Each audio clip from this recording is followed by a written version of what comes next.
A Nice Cup of Tea by George Orwell, as taken from the collected essays, journalism, and letters of George Orwell.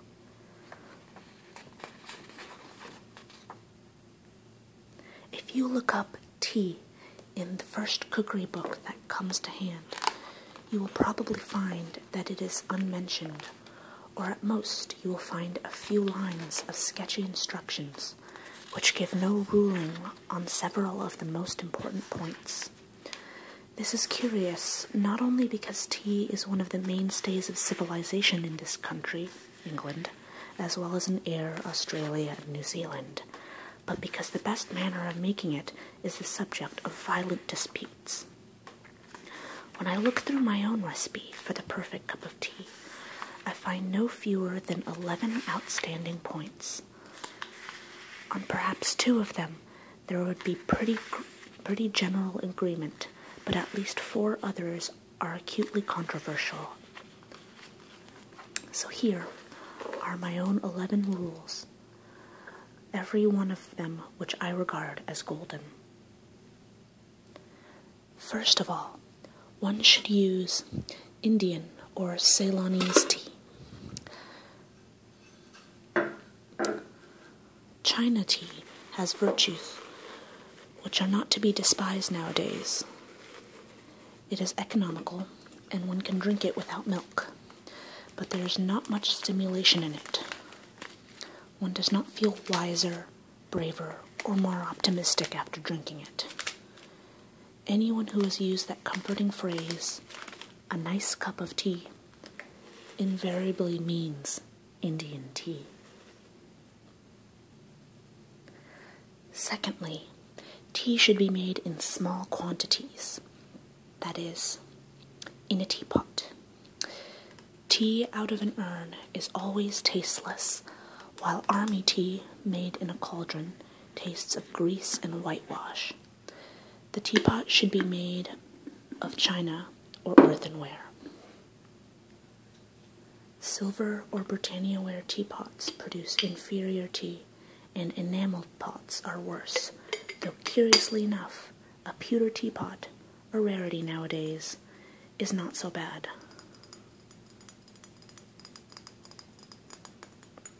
Thirdly, the pot should be warmed beforehand. This is better done by placing it on the hob than by the usual method of swilling it out with hot water.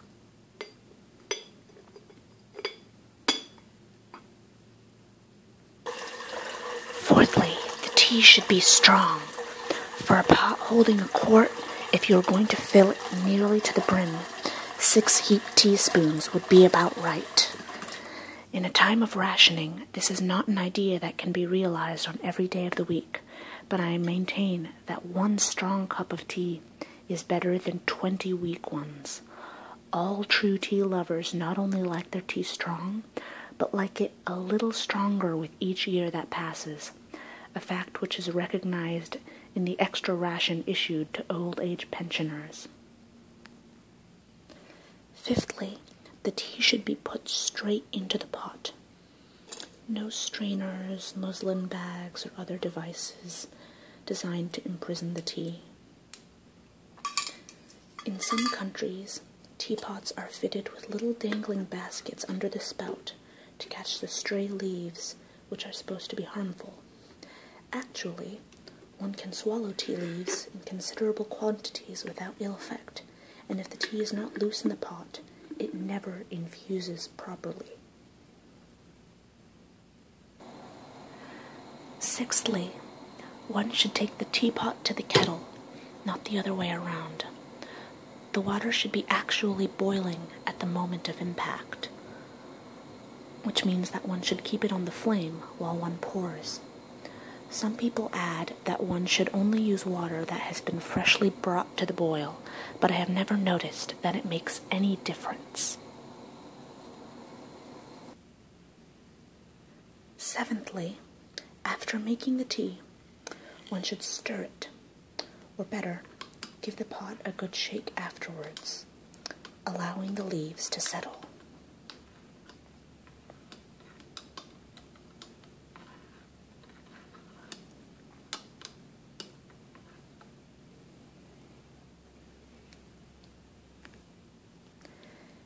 Eighthly, one should drink out of a good breakfast cup.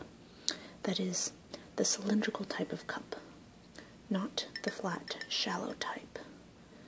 The breakfast cup holds more, and with the other kind, one's tea is always half cold before one has well started on it. Ninthly, one should pour the cream off of the milk before using it for tea. Milk that is too creamy always gives tea a sickly taste. Tenthly, one should pour the tea into the cup first. This is one of the most controversial points of all. Indeed, in every family in Britain, there are probably two schools of thought on the subject.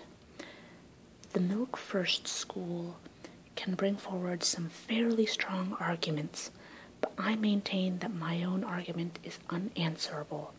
This is, that by putting the tea in first and stirring as one pours, one can exactly regulate the amount of milk, whereas one is liable to put in too much milk if one does it the other way around.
Lastly, tea, unless one is drinking it in the Russian style, should be drunk without sugar. I know very well that I am in a minority here, but still, how can you call yourself a true tea lover if you destroy the flavor of your tea by putting sugar in it? It would be equally reasonable to put in pepper or salt. Tea is meant to be bitter, just as beer is meant to be bitter. If you sweeten it, you are no longer tasting the tea, you are merely tasting the sugar. You could make a very similar drink by dissolving sugar in plain hot water. Some people would answer that they don't like tea in itself, that they only drink it in order to be warmed and stimulated, and they need sugar to take the taste away. To those misguided people, I would say, try drinking tea without sugar for, say, a fortnight, and it is very unlikely that you will ever want to ruin your tea by sweetening it again. These are not the only controversial points to arise in connection with tea drinking, but they are sufficient to show how subtilized the whole business has become. There is also the mysterious social etiquette surrounding the teapot. Why is it considered vulgar to drink out of your saucer, for instance? And much might be written about the subsidiary uses of tea leaves, such as telling fortunes, protecting the arrivals of visitors, feeding rabbits, healing burns, and sweeping the carpet. It is worth paying attention to such details as warming the pot and using water that is really boiling, so as to make sure of wringing out one's ration the 20 good, strong cups of that 2 ounces, properly handled, ought to represent. And there we have it, a nice cup of tea, just as George Orwell would have wanted. Let's take a sip.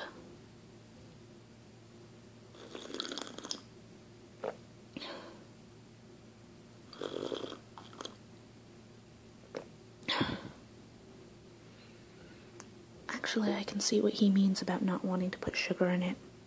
Although, I grew up with sugar in my tea, so it does feel a bit strange to not have the sugar at all. I usually only put a slight amount of sugar if I'm looking for something a little less sweet.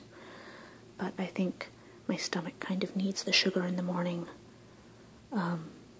Important thing to keep in mind with this essay of his that I just read, it was written, or at least published, in 1943. So, it is quite dated. I realize, for example, with the teapots, he said to use like a china teapot or stuff like that, when, of course, nowadays a lot of people will just use a plastic one. That, of course, was not a thing in the 1940s. Also, he talks a lot about rationing, which isn't really a thing in, at least not in the United States anymore. But was, of course, back then in times of war. So I can see how he saw it as important to make, well, I see how some may have seen it as important to make lots of tea with the same tea leaves. And instead, as he said, he preferred to make one strong cup of tea rather than making 20 weak ones. Because if you use the same tea leaves over and over again, the tea becomes weak. Of course, he also talks about, putting tea leaves straight into the tea, and I don't know, I still sort of prefer to use strainers, but that's because I'm not quite used to the texture of having leaves in your tea, unless it's green tea. I did find it funny that he preferred Indian or Ceylonese tea, because those are the types of tea that people usually use in British tea. Chinese tea doesn't tend to taste as good with milk in it, and so it makes a lot of sense to me that George Orwell, as a British man, would have preferred Indian and Ceylonese tea. So, yeah, that's it. I tried to make it as accurate to his descriptor as I could. Some slight differences, like lines that I read that I couldn't really do, so the third step was to warm the pot by placing it on the hob, which is a thing they would do back then, where they would put, the teapot by the fireplace to warm it up.